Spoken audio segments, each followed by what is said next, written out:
નમસ્કાર મિત્રો, અમારી યુટ્યુબ ચેનલ ગુજરાત સ્ટડીઝમાં ફરી એક નવા વિડીયોમાં આપનું હાર્દિક સ્વાગત કરું છું। તો મિત્રો, આજના વિડીયોમાં આપણે સ્ટેટ ટેક ઇન્સ્પેક્ટર વર્ગ 3 ઓફિસરની આજે આપણે કમ્પ્લીટ જોબ પ્રોફાઇલ વિશે ડિસ્કશન કરવાના છે કે એસટીઆઈ ઓફિસરને કયા કયા પાવર્સ મળેલા હોય છે, એમની સત્તા શું હોય છે, કયા ડિપાર્ટમેન્ટમાં એમનું કામ શું હોય છે, કાર્ય શું કયા ડિપાર્ટમેન્ટમાં હોય છે, બરાબર। પ્રમોશન ક્યાં સુધી મેળવી શકે છે, પગાર સુવિધાઓ કઈ કઈ મળતી હોય છે સરકાર તરફથી। એન્ડ બીજું કે મિત્રો, આ એક વ્હાઇટ કોલર જોબ પ્રોફાઇલ ગણી શકાય કે જે લોકોને વર્દી પહેરવાનો પણ શોખ છે એમાં એસટીઆઈ બનીને એમનું સપનું જે વર્દીનું છે એ પણ પૂરું થઈ શકે છે। અને આમ જોવા જઈએ તો એસટીઆઈ ઓફિસર એ સિવિલ ડ્રેસમાં જ નોર્મલી તમને જોવા મળે છે, પરંતુ એમને ક્યારેક ક્યારેક વર્દી પહેરવાનો પણ મોકો મળતો હોય છે। એના સિવાય જો મિત્રો તમે આપણી ચેનલ પર નવા હોય અને સબસ્ક્રાઇબ કરવાનું બાકી હોય તો સબસ્ક્રાઇબ કરી લેજો, કેમ કે આવા જ પ્રકારના વિડીયોઝ તમને આપણી ચેનલ પર જોવા મળશે। લાસ્ટ વિડીયોમાં આપણે ડીવાય મામલતદાર અને પીએસઆઈ વિશે જોબ પ્રોફાઇલ વિશે ડિસ્કશન કર્યું હતું। ડેપ્યુટી કલેક્ટર વિશે પણ આપણે જોઈ ગયેલા છે આગળ કે એમ ડેપ્યુટી કલેક્ટરને કયા કયા પાવર્સ મળેલા। તો મિત્રો, આપણી ચેનલ પર નવા હોય અને સબસ્ક્રાઇબ કરવાનું બાકી હોય તો સબસ્ક્રાઇબ કરી લો જો તમને આવા જ પ્રકારના વિડીયો જોવા ગમતા હોય તો। ઓકે, તો વધુ ટાઈમ વેસ્ટ કર્યા કે આપણે આગળ વિડીયોને સ્ટાર્ટ કરીએ।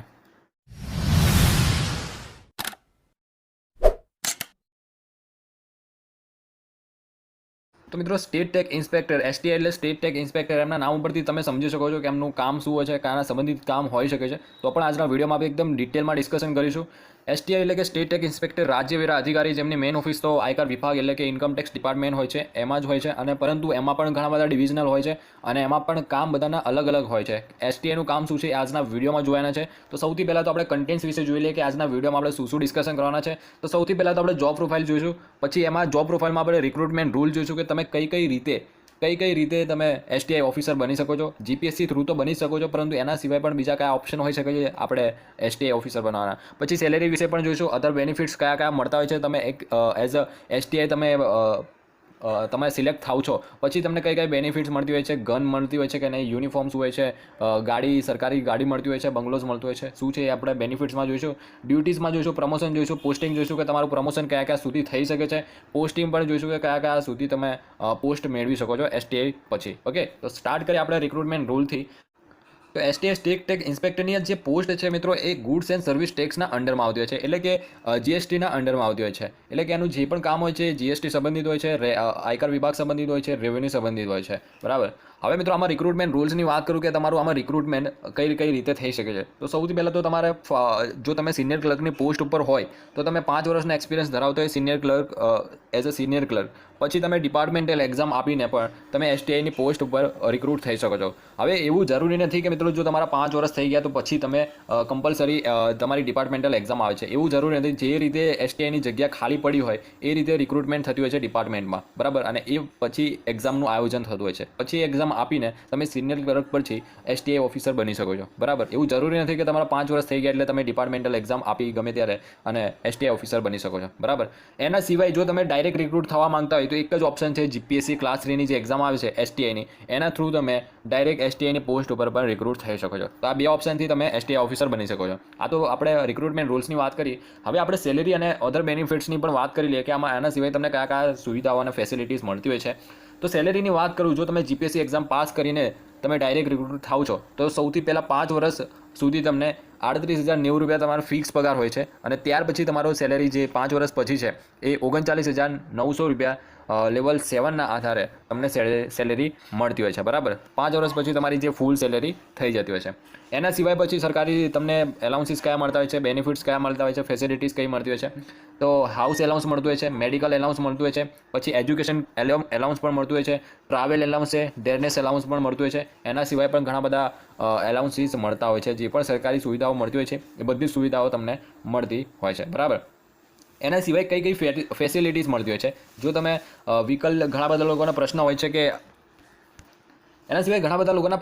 કે અમને વ્હીકલ મળતું હોય છે, જે સરકારી વાહન હોય છે। તો મિત્રો, એ જે સરકારી વાહન હોય છે તમે ક્યાંય ઘરે કે આવી રીતે આમ તેમ ફરવા માટે એ યુઝ નહીં કરી શકો। તમે જ્યારે ડ્યુટી ઉપર હોય, જ્યારે તમારી જોબ ઉપર હોય ઓન ડ્યુટી, ત્યારે તમે એ સરકારી વાહનનો ઉપયોગ કરી શકો છો અને એમાં ફરી શકો છો, બરાબર। પરંતુ આમ ઘણા બધા લોકોનો પ્રશ્ન હોય છે કે અમે ઘરે આવી રીતે લઈ આવી શકે છે કે એવી રીતે તમને સરકારી જે વાહન હોય છે એ અલાઉ નથી કરવામાં આવતું, બરાબર। હવે યુનિફોર્મમાં પણ ઘણા બધા લોકોનો પ્રશ્ન હોય છે કે યુનિફોર્મ શું હોય છે એસટીઆઈનો। તો મિત્રો, આમાં યુનિફોર્મની વાત કરું તો મિત્રો આમાં તમને વર્દી પણ પહેરવા મળતી હોય છે, બરાબર। અને તમે આમ નોર્મલી જોવા જઈએ તો એસટીઆઈ ઓફિસર હોય છે સિવિલ ડ્રેસમાં તમને જોવા મળે છે, પરંતુ સ્પેશિયલ કેસમાં તમને એસટીઆઈ ઓફિસર એ વર્દીમાં પણ તમે જોવા મળે છે। જ્યારે પણ ક્યાંક રેડ પાડવાની હોય કે પછી કોઈ ઇન્સ્પેક્શન કરવાનું હોય કે કોઈને એરેસ્ટ કરવાના હોય ત્યારે એ વર્દીમાં પણ તમને અમુક વાર જોવા મળે છે, પરંતુ આમ નોર્મલી તો એ સિવિલ ડ્રેસમાં જ હોય છે. હવે ગન પણ મળતી હોય છે કે શું? તો મિત્રો આમાં ગન એસટીઆઈ ઓફિસરને ગન નથી મળતી હોતી, કેમ કે આમાં કોઈ ચોરને પકડવાનું નથી કે એવું કંઈ કામ હોતું નથી, તો ગન નથી મળતું. અને આમ જોવા જઈએ તો જ્યારે પણ રેડ પાડવા જાય છે ત્યારે પોલીસ પ્રોટેક્શન જોડે હોય જ છે, તો ગનની આમ જોવા જઈએ તો જરૂર નથી હોતી અને ગન નથી જ મળતી, બરાબર. હવે લીગલ પ્રોટેક્શન મળતું હોય છે, તો મિત્રો હા આમાં તમને લીગલ પ્રોટેક્શન પણ મળતું હોય છે, કેમ કે આ જે જોબ પ્રોફાઇલ એક એવા ટાઈપની છે કે આમાં તમારું જે કામ છે એ રેવન્યુને સંબંધિત છે, છાપા મારવાનું કામ છે, રેડ મારવાનું કામ છે, તો આમાં ઘણા બધા તમારા દુશ્મન પણ બની શકે છે, તો એના માટે તમને લીગલ પ્રોટેક્શન પણ મળતું હોય છે. એ આપણે આગળ વિડીયોમાં જોઈશું તો તમને વધુ ખ્યાલ આવી જશે, એકદમ ડિટેલમાં ડિસ્કશન કરીશું આગળ વિડીયોમાં. ઓકે, હવે આમાં તમારે એસટીએમાં તમારે શું ડ્યુટી શું હોય છે, શું કામ કરવાનું હોય છે અને કેવા પ્રકારનું કામ હોય છે, તો અહીંયા સ્ક્રીન ઉપર તમે જોઈ શકો છો. નોર્મલી એસટીઆઈનું કામ છે એ રેવન્યુને સંબંધિત હોય છે, ટેક્સને સંબંધિત હોય છે, બરાબર. તો અહીંયા તમે જોઈ શકો છો ધ ગુજરાત સેલ ટેક્સ છે, પછી ધ સેન્ટ્રલ સેલ્સ ટેક્સ છે, બરાબર. તો આ પ્રકારના ટેક્સ સંબંધિત જ તમારું કામ હોય છે બેઝિકલી. ત્યાર પછી મિત્રો વાત કરીએ કે એસટીઆઈ ઓફિસરને કયા કયા પાવર્સ મળતા હોય છે. જો આપણું એસટીઆઈ ઓફિસર તરીકે સિલેક્શન થાય છે પછી આપણને કઈ કઈ સત્તાઓ મળતી હોય છે, તો અહીંયા સ્ક્રીન ઉપર તમે જોઈ શકો છો બધા જ સત્તાઓ અને પાવર તમને મળી શકે છે. અને બધી જ આમાં તમને એ પણ ખ્યાલ આવી છે કે એક્ઝેક્ટલી એસટીઆઈ ઓફિસરનું કામ શું હોય છે, કેવું પ્રકારનું કામ હોય છે, એ પણ તમને ખ્યાલ આવી છે. હું બધું જ તમે એક પોઈન્ટ તમને ડિટેલમાં સમજાવતો જઈશ, બરાબર. તો સૌથી પહેલાં power of assessment and audit. હવે મિત્રો જે પણ તમે કંઈ પણ એસેસમેન્ટ કે ઓડિટ કરી શકો છો. ઓડિટનો મતલબ એવો છે કે તમે કોઈ પણ ચકાસણી કરી શકો છો કે કામકાજ વ્યવસ્થિત થઈ રહ્યું છે કે નહીં, જે ડેટા સરકારનો સબમિટ કરવામાં આવ્યો છે એ સાચો ડેટા છે કે ખોટો ડેટા સબમિટ કરવામાં આવ્યો છે, આવા પ્રકારની બાબતોને ઓડિટ કરી શકાય છે, બરાબર. હવે આ જે પાવર છે એ પણ તમે સીધો યુઝ નથી કરી શકતા, તમને એમના માટે પરમિશન મળતી હોય છે, ઉપરથી ઓર્ડર મળે, જેમ કે આસિસ્ટન્ટ કમિશનરનો ઓર્ડર મળે તો જ તમે આ પાવરનો યુઝ કરી શકો છો, બાકી આ તમને સીધો યુઝ ના કરી શકો, બરાબર. એના માટે ઉપરથી આસિસ્ટન્ટ કમિશનરનો સેક્શન જીએસટી સેક્શન 66 અંતર્ગત તમે આ પાવર યુઝ કરી શકો છો. અને એ પાવર કોણ આપે છે? આસિસ્ટન્ટ કમિશનરના ઓર્ડર મુજબ, બરાબર. ત્યાર પછી power of inspection and search. હવે જીએસટી એક્ટ 67 અંતર્ગત કયો? જીએસટી એક્ટ 67 અંતર્ગત તમે આ પાવર મળેલો છે કે તમે ક્યાંય પણ ઇન્સ્પેક્શન કરી શકો છો, જ્યાં પણ ફાઇનાન્શિયલ પ્રોબ્લેમ હોય કે ઇન શોર્ટ કે તમે કોઈ પણ દુકાન હોય, ઇન્ડસ્ટ્રી હોય, ત્યાં તમે રેડ કરી શકો છો. આ પાવર તમને સીધો પાવર યુઝ નથી કરી શકતા, મેં જેમ આગળ કીધું એ પ્રમાણે. આમાં પણ તમારે જોઈન્ટ કમિશનરનો ઓર્ડર હોય એ પ્રમાણે 67 અંતર્ગત તમને આ ઓર્ડર મળે છે અને ત્યાર પછી તમે આ પાવરનો યુઝ કરી શકો છો, બરાબર. તો આમાં તમને ઉપરથી ઓર્ડર મળતા હોય છે બધા, જે પણ રેડ મારવાની હોય છે, જે પણ ઇન્સ્પેક્શન કરવાનું હોય છે, સર્ચ કરવાનું હોય છે, બધું જ તમને ઉપરથી ઓર્ડર મળતા હોય છે, બરાબર.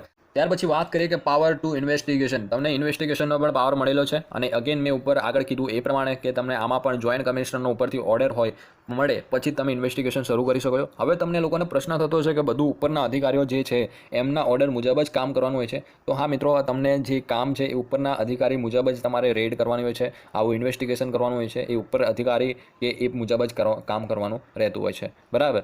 હવે આમાં કેમ કે જે જોઈન્ટ કમિશનર હોય છે, એડિશનલ કમિશનર હોય છે, એ બધી જગ્યાએ તો એમની ડ્યુટીઝ ના કરી શકે ને, એટલા માટે એસટીઆઈ ઓફિસર છે, એસટીઓ સ્ટેટ ટેક્સ ઓફિસર છે, એમની રિક્રુટમેન્ટ કરવામાં આવતી હોય છે, જેથી કરીને તમે એમનું કામ એમના ઓર્ડર મુજબ તમે કરી શકો, બરાબર.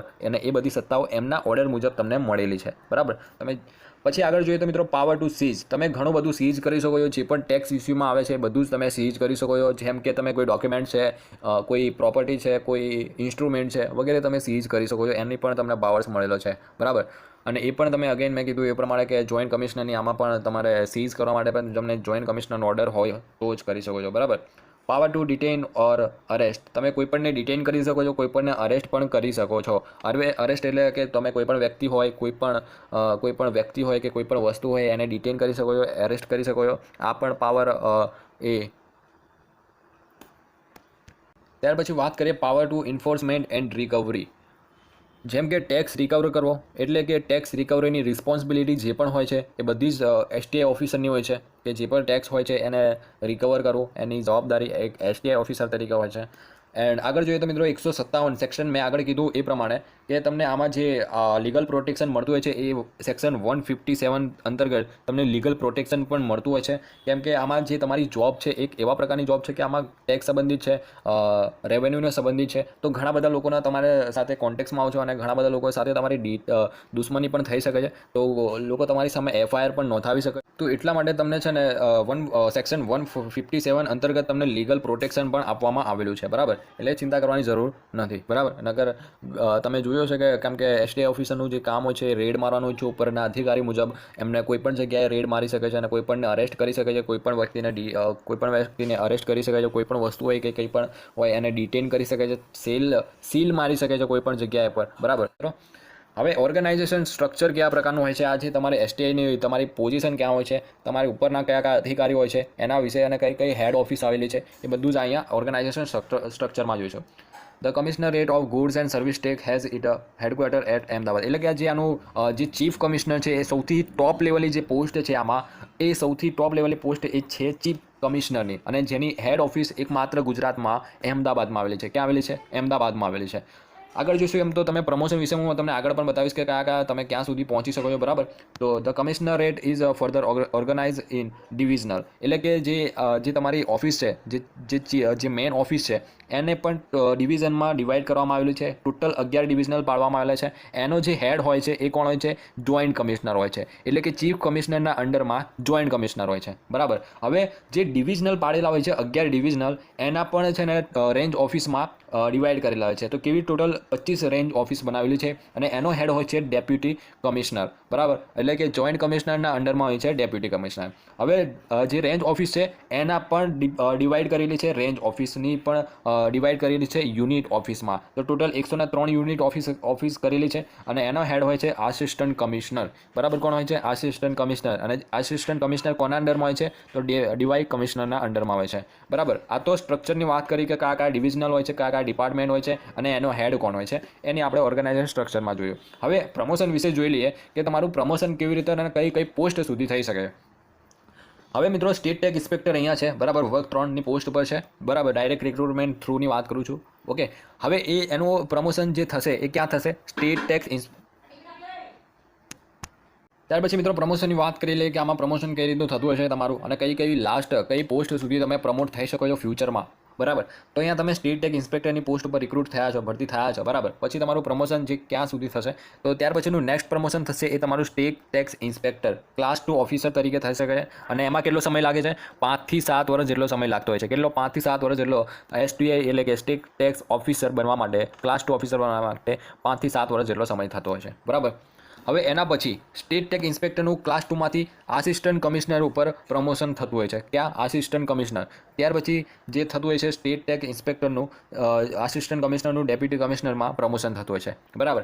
હવે જેમ જેમ તમે આગળ જશો ને એમ તમારી પોસ્ટ પણ છે ને ઓછી થતી જશે. એટલે કે તમારા પોસ્ટ ઓછી થશે તો તમારા જે પ્રમોટ થવાના ચાન્સ છે ને એ પણ ઘટતા જશે. તો તમે એસટીઆઈ તરીકે તમારી તરીકે તમારું રિક્રુટમેન્ટ થાય છે તો તમે વધુમાં વધુ ડેપ્યુટી કમિશનર સુધી તમે પ્રમોટ થઈ શકો છો.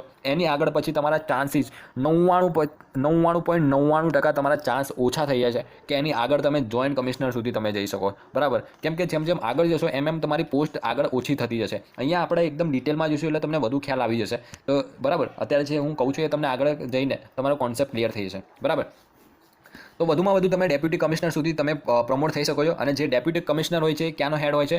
જે ડેપ્યુટી કમિશનર હોય છે એ રેન્જ ઓફિસરનો હેડ હોય છે, બરાબર. તો ત્યાં સુધી તમે પ્રમોટ થઈ શકો છો. પછી એની નીચે આવે છે આસિસ્ટન્ટ કમિશનર. એ હોય છે એ યુનિટ ઓફિસરનો હેડ હોય છે, બરાબર. જે આસિસ્ટન્ટ કમિશનર હોય છે એ યુનિટ ઓફિસરનો હેડ હોય છે, બરાબર. અહીંયાથી તમે ઉપર જવાનું છે, બરાબર.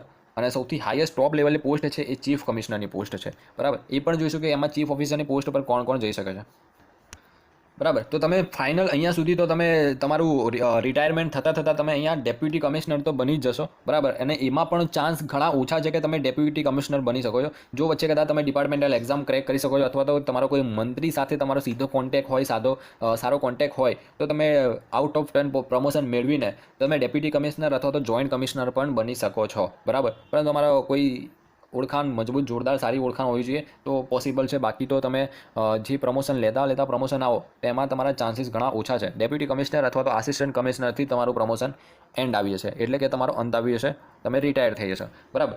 ત્યાર પછી ડેપ્યુટી કમિશનરનું જે પ્રમોશન થશે એ જોઈન્ટ કમિશનરમાં પ્રમોશન થશે અને એનું પ્રમોશન એ એડિશનલ કમિશનરમાં થશે. અને એડિશનલ કમિશનરની જે પોસ્ટ છે એમાં ડાયરેક્ટ રિક્રુટ કોણ થતું હોય છે? IRS ઓફિસર હોય છે અથવા તો IAS ઓફિસર હોય છે, જે ડાયરેક્ટ UPSCની એક્ઝામ પાસ કરીને આવે છે. એ લોકો એડિશનલ કમિશનરની પોસ્ટ ઉપર ડાયરેક્ટ રિક્રુટ થતા હોય છે, બરાબર. IRS એટલે કે ઇન્ડિયન રેવન્યુ સર્વિસ અને IAS એટલે કે ઇન્ડિયન એડમિનિસ્ટ્રેટિવ સર્વિસ, બરાબર. હવે જોઈન્ટ કમિશનર સુધી જો તમારું ડ્રીમ હોય, જોઈન્ટ કમિશનર સુધી પહોંચવું હોય, તો તમે આપણી જે જીપીએસસીની જે ગુજરાત એડમિનિસ્ટ્રેટિવ સર્વિસની એક્ઝામ આવે છે, GPSC ક્લાસ 1ની, એ તમે પાસ કરો તો તમે કદાચ જોઈન્ટ કમિશનરની પોસ્ટ સુધી પણ પહોંચી શકો છો, બરાબર. ઓકે, તો તમે જીપીએસસી ડાયરેક્ટ ક્લાસ 1 ઓફિસર બનો છો તો તમે આસિસ્ટન્ટ કમિશનર પછી ડેપ્યુટી કમિશનર અને ડેપ્યુટી પછી જોઈન્ટ કમિશનર સુધી તમે પોસ્ટિંગ મેળવી શકો છો, બરાબર. અને જે એડિશનલ કમિશનરની પોસ્ટ હોય છે એમાં ડાયરેક્ટ યુપીએસસીના જે કેન્ડિડેટ હોય છે એ લોકો જ બેઠા હોય છે, બરાબર. પછી એડિશનલ કમિશનરનું પ્રમોશન થતું હોય છે સ્પેશિયલ કમિશનરમાં, બરાબર. એમનું પ્રમોશન ક્યાં થતું હોય છે? સ્પેશિયલ કમિશનરમાં, બરાબર.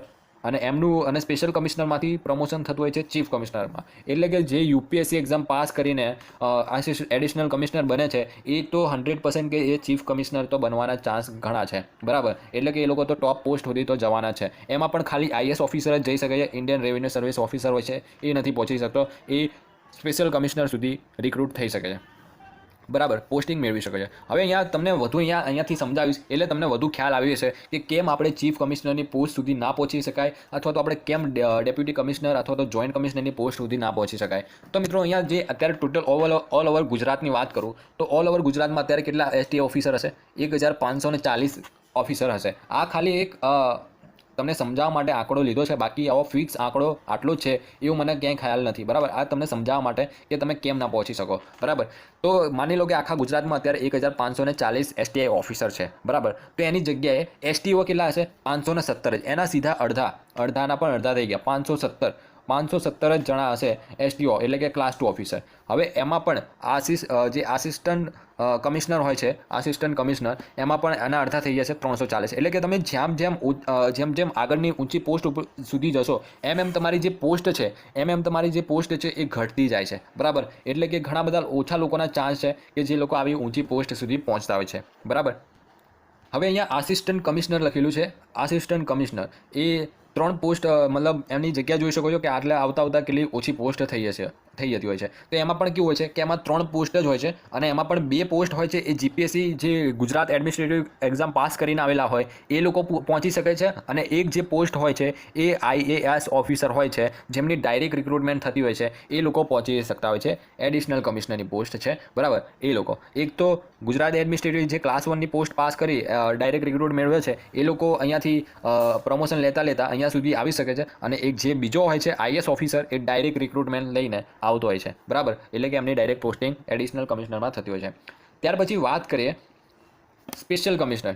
કે સ્પેશિયલ કમિશનરમાં જે અહીંયા એડિશનલ કમિશનરમાં જે કેન્ડિડેટ યુપીએસસીનો જે કેન્ડિડેટ હતો એ પ્રમોશન લઈને સ્પેશિયલ કમિશનર બનશે, બરાબર. અને બીજો હોય છે IRS Indian revenue service officer, એ પ્રમોશન લઈને સ્પેશિયલ કમિશનર સુધી બની શકે છે.